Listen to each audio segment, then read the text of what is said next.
Hello everyone, আসসালামু আলাইকুম। আজকে আমি সকলের পছন্দের ডিম দিয়ে খুব মজার একটা রেসিপি শেয়ার করব। আর আজকে আমি তোমাদের সাথে টমেটো দিয়ে খুব মজার একটা ডিম ভুনা রেসিপি শেয়ার করব। আশা করছি অন্য সকল ভিডিওর মতো এই ভিডিওটাও তোমাদের কাছে অনেক অনেক ভালো লাগবে। এবার চলো তাহলে কিভাবে রান্নাটা করলাম সেটা শেয়ার করি।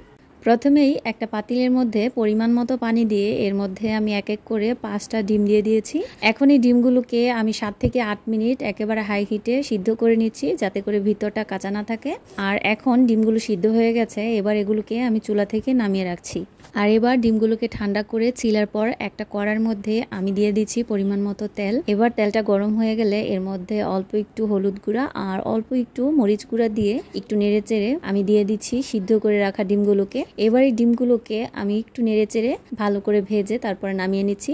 ডিমগুলোর উপরের আবরণগুলো হালকা একটু লাল হয়ে গেলে এগুলোকে আমি চুলা থেকে নামিয়ে রাখছি। আর দেখতেই পাচ্ছেন ডিমগুলো সুন্দর করে ভাজা হয়ে গেছে। এবার এগুলোকে নামিয়ে রাখবো।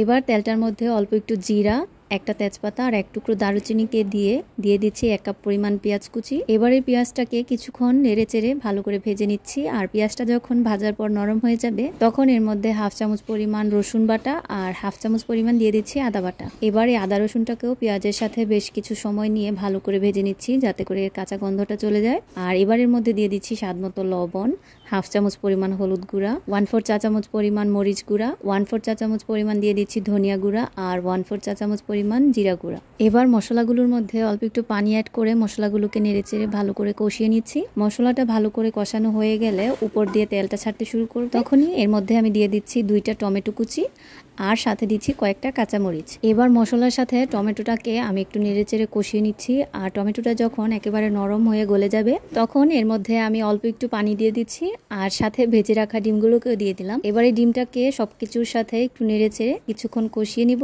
2 থেকে 5 মিনিটের মধ্যেই ঝোলটা একেবারে শুকিয়ে যাবে। তখনই এর মধ্যে আমি কয়েকটা ধনেপাতা কুচি দিয়ে দিচ্ছি।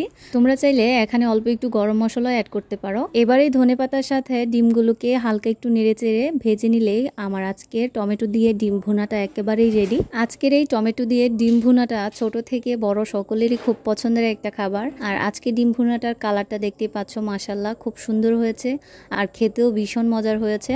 আর আজকের এই ডিম ভুনাটা তোমাদের কাছে কেমন লাগলো তা তো বলতে পারলাম না, কিন্তু যদি ভালো লেগে থাকে তাহলে ভিডিওটাকে বেশি বেশি করে লাইক, কমেন্ট এবং শেয়ার করো। সকলেই ভালো থেকো। আল্লাহ হাফেজ।